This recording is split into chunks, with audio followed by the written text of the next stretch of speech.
A lot of these New Deal programs become known as alphabet soup, and that's because they have long names and we end up using them by their abbreviations, so it's just a lot of letters. One major element of this relief effort is the Glass-Steagall Act, which creates the FDIC, the Federal Deposit Insurance Corporation. Part of what got America into this situation was the run on banks, that people were taking out their money from banks and were only getting a few cents on the dollar because the banks had already lost so much of their money.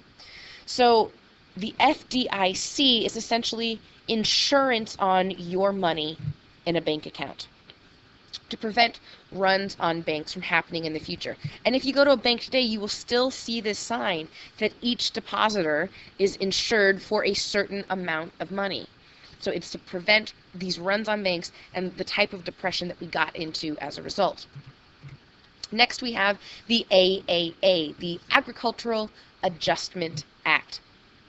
The purpose of this is to provide immediate relief to farmers by setting prices, creating consistent prices for agricultural products. Another thing it does is it gives subsidies to farmers. If you remember in the 1920s, production had gone up so much, especially because of industrialization and mechanization, that it got to the point where farmers were producing too much and were producing more than they could sell.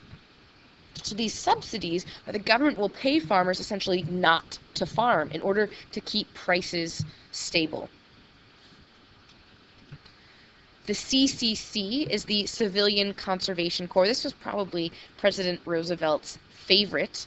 It provided work to men between the ages of 18 and 25, and they would go out to more rural areas. They would be reforesting places. They would develop the national parks, fix the roads and trails, and they would live in these camps. And we saw in the video that he thought this was a great way to get fresh air and to get healthy and to provide money for your family. These men were paid, I think, $25 a month, and they were forced to send 20 of it home every month. So this is really trying to provide immediate relief for the lack of jobs and the lack of money in American families. There's also the Tennessee Valley Authority, the TVA, and its purpose has to do with electricity. Tennessee Valley region, see, it's the state of Tennessee as well as some other parts in the deep south. It was the most unelectrified place in the country. So the Tennessee Valley Authority is going to create series of dams on rivers and lakes in order to produce electricity. It is, of course, going to create jobs as well, but it's mostly about getting all of the American public up to a certain standard of living. Next, we have the PWA and the NRA, the Public Works Administration and the National Recovery Act. The PWA, the Public Works Administration, they are going to be constructing public things, so like infrastructure. They are giving jobs to people, and they are building things that need to be done, like bridges or public buildings or roads or things like that. So it is helping both the unemployment issue and helping the country in general. The purpose of the NRA, the National Recovery Act, is to stimulate competition and help producers and consumers.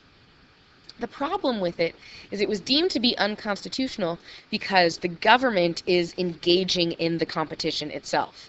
But the idea of it is to encourage competition and encourage better products and encourage people to get out there and spend money.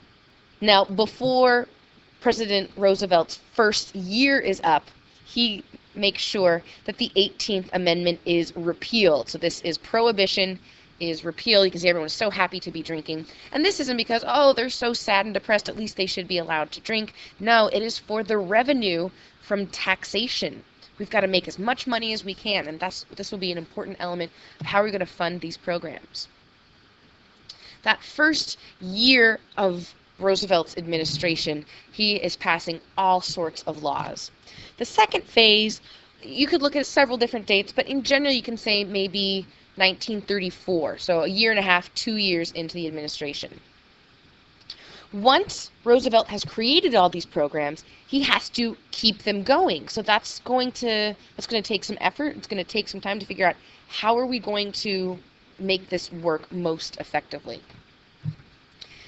Remember the 3 R's. We've got relief, reform, recovery. The WPA is the Works Progress Administration. And again, it is to give jobs to help out the unemployment, but also to build morale in the country. The Works Progress Administration would be building public buildings that would be accessible to all sorts of people. So post offices, but also paying artists to paint murals in those post offices, airports, high schools, all these sorts of things, community pools, community centers, where people can be together in unity, that they can have a sense of normalcy other than just, my life is awful, unemployment is horrible. Even Griffith Park was built under the Works Progress Administration.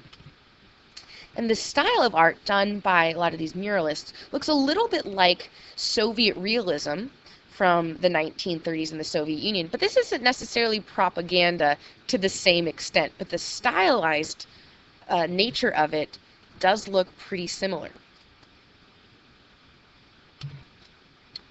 Perhaps the most famous of all of FDR's New Deal programs is the Social Security Administration. This was created in 1935 to alleviate poverty amongst the elderly. More than a quarter of America's elderly were living below the poverty line. And so what the Social Security Act does is there is a payroll tax that is removed automatically from your paycheck, and it goes into an account that you can access later on.